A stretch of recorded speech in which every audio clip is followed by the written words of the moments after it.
कुछ लोग होते हैं इस दुनिया में जिनका नाम बहुत होता है और कुछ लोग होते हैं जिनका काम कमाल का होता है। मैं आपको हिंट देता हूं, फिर आप बताना कौन हो सकते हैं। उनका एक YouTube चैनल है जिसपे 35 लाख से ज्यादा सब्सक्राइबर्स हैं और 19 करोड़ से ज्यादा व्यूज हैं।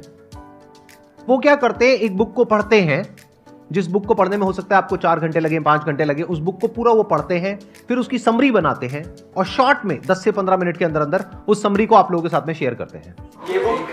ये book exactly. Let's give a big round of applause for the one and only Mudassir Khan.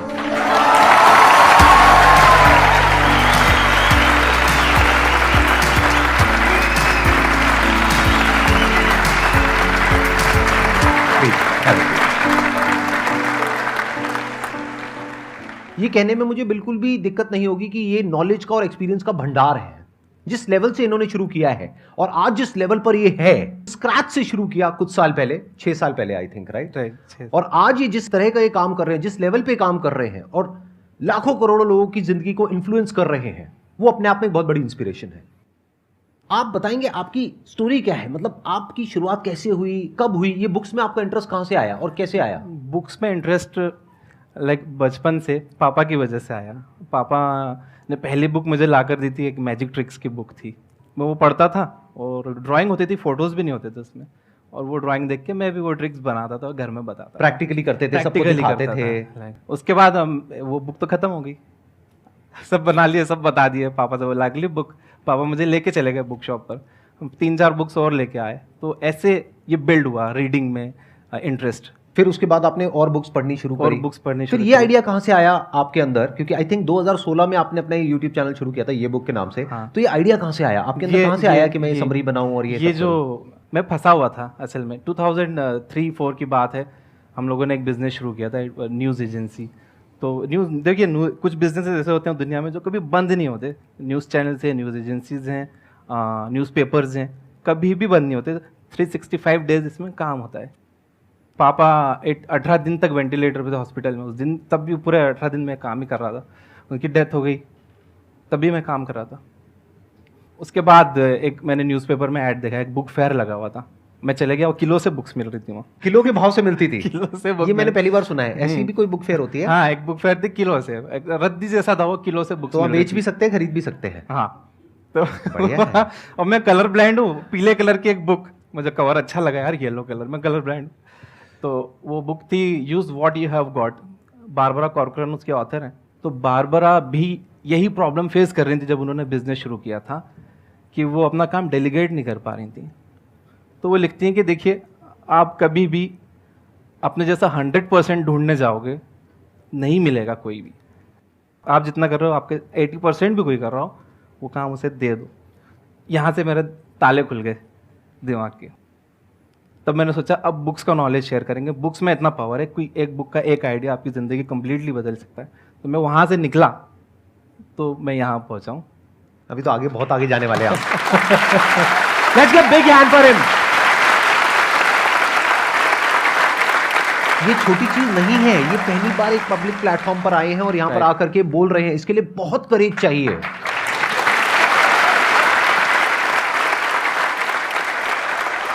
अभी थोड़ी देर पहले भी ये कॉन्शियस हो रहे थे, तो मोनिका जी जो है हमारी, उनका मेरे पास में फ़ोन आया कि सर ये थोड़ा सा हो रहे हैं। तो मैंने फ़ोन पे भी इनसे बात करी और मैंने एग्जैक्ट जो वर्ड्स बोले थे इनको, वो मैं रिपीट कर देता हूँ यहाँ पे आप सबके सामने। आपका एक भाई है जिसके साथ में आप बैठ रहे हो और बात करने वाले हो। भूल जाओगे यहाँ पे कोई ऑडियंस है, और जो ऑडियंस है वो भी सब भाई बहनें हैं। अगर आपको बहनें बोलने में कोई दिक्कत ना हो तो। कोई दिक्कत नहीं। 5 साल पहले जब मुझे कोई जानता नहीं था, अभी भी कोई नहीं जानता। अब जानेंगे, अब जानेंगे इस वीडियो के बाद में, अब सब जानेंगे। 5 साल पहले कुछ 3-1 हज़ार सब्सक्राइबर्स थे। तब मैंने आपके शो पर ऑडियंस में आने के लिए अप्लाई किया था। तो आपने ऑडियंस में तो नहीं बुलाया, गेस्ट में बुलाया।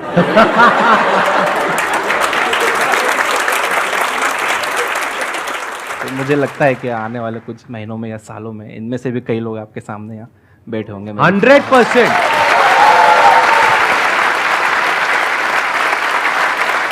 सच सच बताना, अंदर तक किसको लग रहा है कि आने वाले 5 साल बाद वो इंसान यहां पर बैठा होगा या बैठी होगी? और कोई बड़ी बात नहीं है कि आपका वो लेवल आ जाए कि आप यहाँ पर बैठ करके मुझे कहो चल जा करके वहां बैठ। मैं बताता हूँ तुझे आसान है क्या होता है, आसान है करता रहता है। अब ऑडियंस की बारी। सर जैसे कि आपको बुक्स रीड करने का बहुत शौक है सर, मुझे भी बहुत है, बट सर जो मोटिवेशनल बुक्स होती हैं जिसमें कोट्स बहुत सारे होते हैं, तो उसको रियल लाइफ में कैसे इम्प्लीमेंट किया जाए जिससे कि हम मोटिवेट रहें? देखो, बाहर से आने वाली मोटिवेशन टिकती नहीं है जब तक मोटिवेशन अंदर से ना आए। अंदर से मोटिवेटेड रहने के लिए जो आपके गोल्स हैं उन्हें छोटे छोटे पार्ट्स में बांट लो, और छोटे छोटे गोल्स अब जब आप पूरे करते जाओगे ना, आप खुद मोटिवेटेड फील करोगे। मेक योर बेड एक बुक है, उसमें ऑथर बता रहे हैं सबसे पहले सुबह उठकर अपना बिस्तर ठीक करो, it will get you motivated for the day. और दिन खराब भी गया था आपको, घर आकर रात में बिस्तर तो अच्छा मिल रहा है सोने के लिए।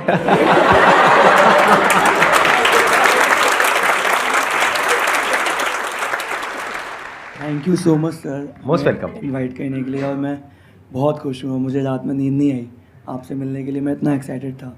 सर मेरा क्वेश्चन आप दोनों से ही है कि सर्वाइवल तो सभी कर रहे हैं, बट एक बार जब सक्सेस मिल जाती है और सक्सेस की हाईएस्ट पीक पे पहुंचने के बाद डाउन टू अर्थ कैसे रहना है, उसका क्या सीक्रेट है?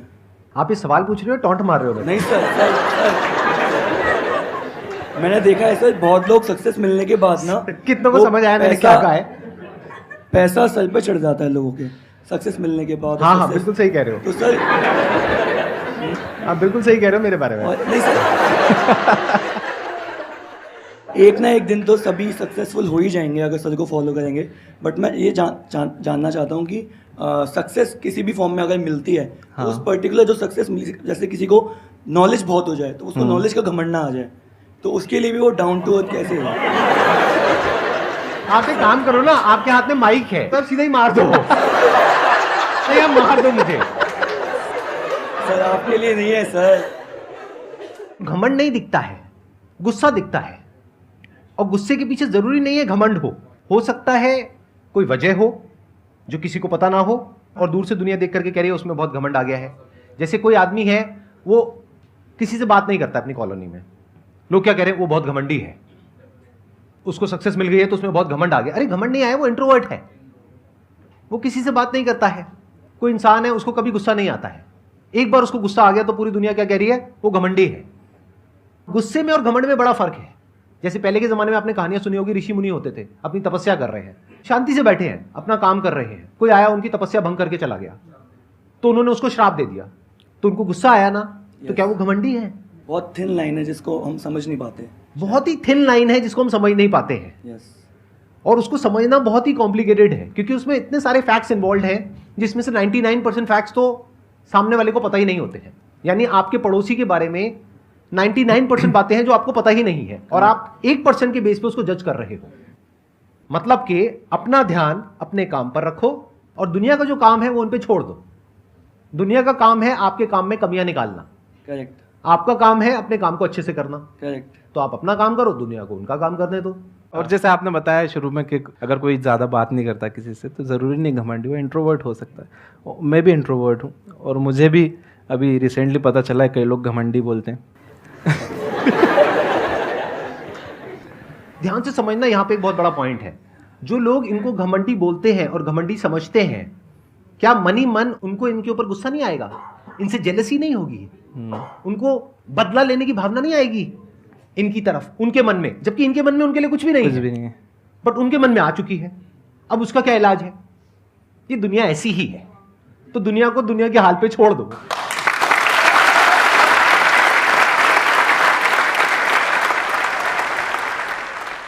एक्चुअली मेरे पास क्वेश्चंस तो बहुत सारे हैं, पर सर आए हैं तो मैं चाहती हूँ आज सर से क्वेश्चन कर लूँ।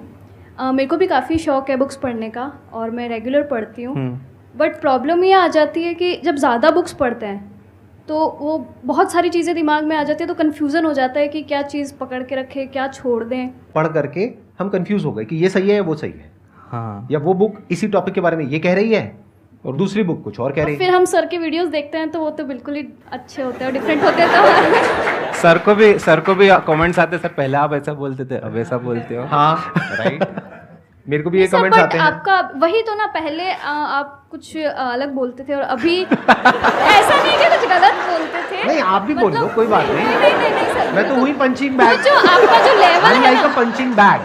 जो आएगा मार करके चला जाएगा। मारो मारो नहीं मुझे, सर, मारो। बिल्कुल नहीं, मैं पॉजिटिव वे में बोल रही हूँ। आपकी वीडियोस में भी अब फर्क तो आया ही है ना सर। पहले आप आप मेरी तारीफ कर रहे हो, बुराई कर रहे हो? सर मैं तारीफ कर रही हूँ, अब अच्छा, बहुत तारीफ अच्छे कर वे में, मतलब अब तो ठीक है। लेवल हाई हो गया। पता नहीं लगता आजकल कौन क्या कर रहा है, पूछना पड़ता है। हाँ, देखिए किसी भी बुक की बात को ब्लाइंडली बिलीव तो नहीं करना चाहिए। आपके पास एक दिमाग है तो अपना दिमाग भी चलाना चाहिए। और मैं तो ये मानता हूँ ज़्यादा बहुत सारे सेल्फ हेल्प बुक्स पढ़ने की ज़रूरत नहीं है। एक बुक है थिंक एंड ग्रो रिच, और मुझे ऐसा लगता है कि वो सभी सेल्फ हेल्प बुक्स की मदर है, बाप है।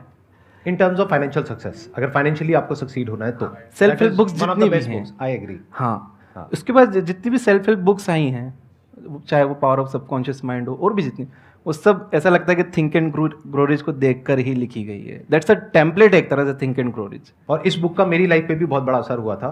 देयर वाज अ पॉइंट जहाँ पर मैंने पिवट किया था, यानी मैं एक पॉइंट पे स्टक था, तो इस बुक ने मुझे एक नया पर्सपेक्टिव दिया था, जहाँ से मेरे करियर में एक मेजर शिफ्ट आया था। आप बताइए क्या करें, कंफ्यूजन हो जाए ऐसा तो? अगर कंफ्यूजन हो जाए हाँ। कि एक इंसान कुछ बोल रहा है, दूसरा इंसान कुछ बोल रहा है, या फिर एक बुक कुछ बोल रही है, दूसरी बुक कुछ और बोल रही है, तो आप पहले उसके स्टैंड पॉइंट को समझने की कोशिश करिए। कोई भी चीज़ ब्लैक एंड वाइट नहीं होती है कि आप कह दोगे ये ब्लैक है, ये वाइट है, ये सही है, ये गलत है। ऐसे नहीं होता है। दोनों अपने अपने स्टैंड पॉइंट से सही है, तो आपको दोनों के स्टैंड पॉइंट को समझना पड़ेगा।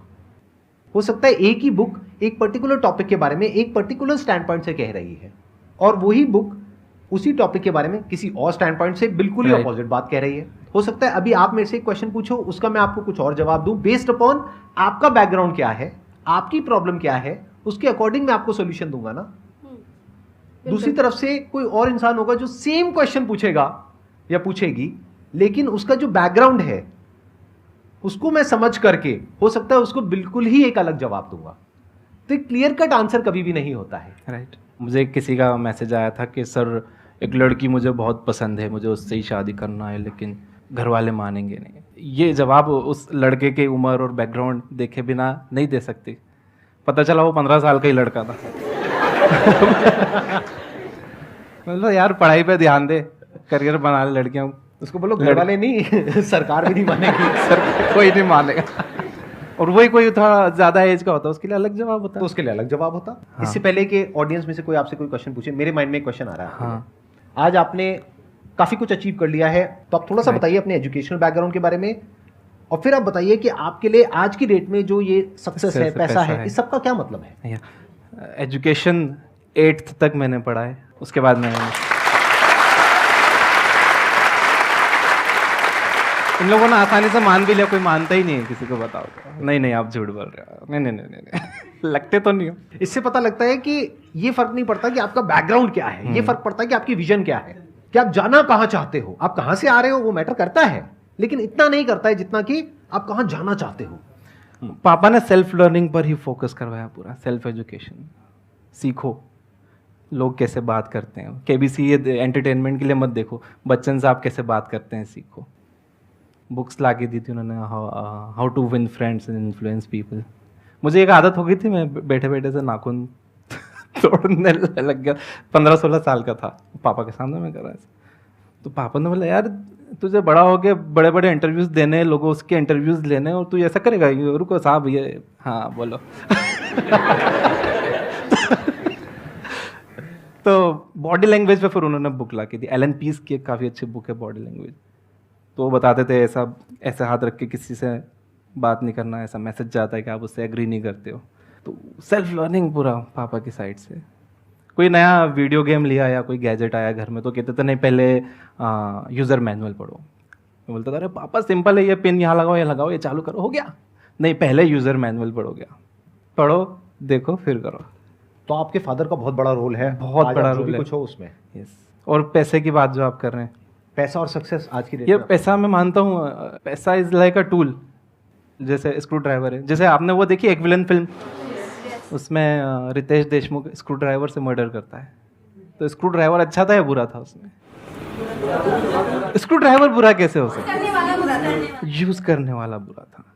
जब पैसा आता है तो जो आप हो असल में, आपको वही रूप बाहर आता है। पैसा ना अच्छा है ना बुरा है। पैसा जहाँ काम करता है, बहुत अच्छा काम करता है, बहुत सारे प्रॉब्लम सॉल्व हो जाती हैं। तो it's a tool, treat it as a tool. सिर पर यही सिर पे मत चढ़ने दो। आप जो पूछ रहे थे सिर पर चढ़ जाता है, पैसों का आप टूल की तरह देखोगे। बहुत अच्छी बात बोली है इन्होंने। Let's give big hand for him.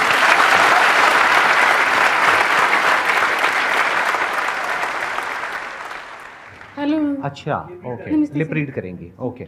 मैं आपके ताकि बोलना चाहती हूँ क्योंकि मैं आज जो भाई हूँ दर्शी भाई हूँ, मतलब मेरा प्रॉब्लम है, मैं सुन नहीं सकती, इसकी वजह से मैं अपने आप को कमजोर न मानती हूँ। मैं आप अकेला रहती हूँ, अकेला जा रही हूँ, पर फिर भी अपनी लाइफ इंजॉय कर रही हूँ। और जो उनके साथ साथ बहुत ज़्यादा रिस्पॉन्सिबिलिटी भी है, मेरे लाइफ कॉम्प्लिकेटेड है बहुत ज़्यादा, तो मुझे समझ में अंदर से टूट चुकी हूँ। मैं अकेला रह रही हूँ, प्रॉब्लम है, कमजोर नहीं हूँ, लाइफ जी रही हूँ खातिर, पर अंदर से है गोल अचीव करने का हुनर टूट चुका है, तो कैसे कर सकती हूँ मैम? मैं धीरे धीरे बोलूंगा ताकि आप मेरी बात को समझ पा रहे हैं। मैं समझ रही हूँ। हिम्मत रखिए, ऐसे लोगों की कहानियां पढ़िए जो बिल्कुल उसी सिचुएशन में थे जिस सिचुएशन में अभी आप हैं। प्रॉब्लम है, कोई बात नहीं, वहां से ध्यान हटाइए। जो आपके अंदर अच्छा है, यूनिक है, जब भगवान कुछ हमसे लेता है तो कुछ देता भी है, वो कई बार दिखता नहीं है। जब भी दिखेगा तो उस पर फोकस करिए और लाइफ में आगे बढ़िए, आप बहुत आगे जाएंगे, बहुत कुछ अच्छा करेंगे।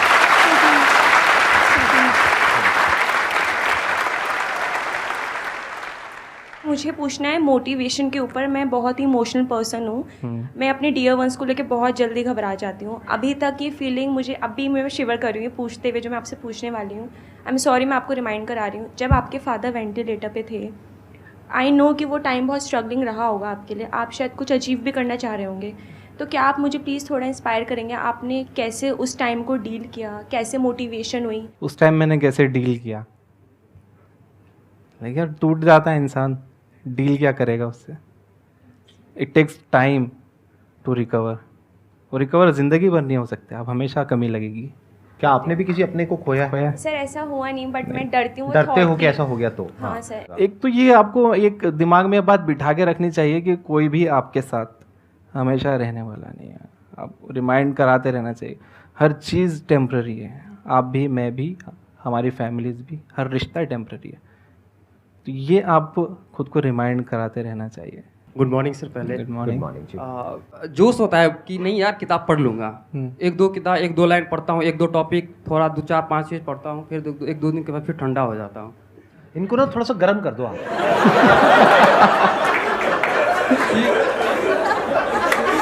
मैंने कुछ गलत नहीं बोला, आप लोगों का दिमाग गंदा है।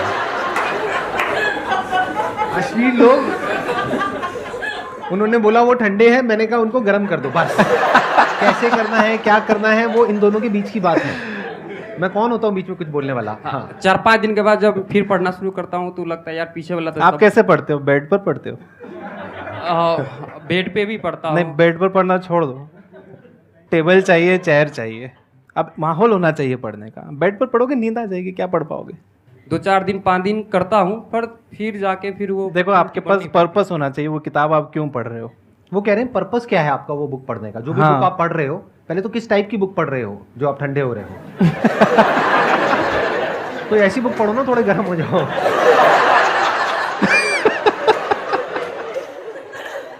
मैं एक इंसान की प्रॉब्लम का सॉल्यूशन निकाल रहा हूँ हंसते खेलते, मतलब आप उसका कुछ और ही मतलब निकाल रहे हो। क्या मतलब किस तरह की बुक पढ़ रहे हो, उसका पर्पस क्या है? Sir think and grow rich ये भी पढ़ रहा एक साथ ही ना, ये भी हो जाती है इशू कि एक साथ ना 2 बुक ले लेता हूँ, जैसे थिंक एंड ग्रो रिच और एक दूसरी बुक कौन सी है?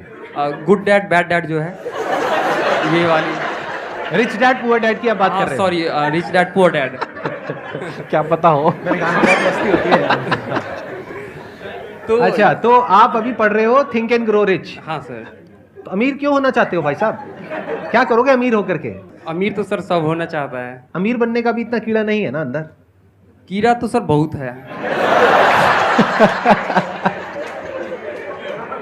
कीड़ा थोड़ा ठंडा है,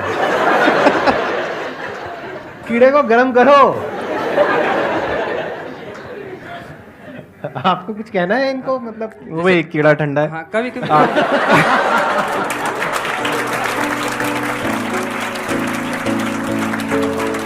आपके लिए एक छोटा सा गिफ्ट है। आप कितनी दूर से सर, आए सर। हमारे लिए, यहाँ पर अपना टाइम निकाल करके। सर आपने पहले ही आप कितना, कहाँ से, औरंगाबाद से? हाँ मैं औरंगाबाद से हूँ। Thank you so much, it means a lot to me and my entire team. ये हमारी पूरी टीम की तरफ से, हमारी पूरी फैमिली की तरफ से आपके लिए एक छोटा सा गिफ्ट है। Thank you so much.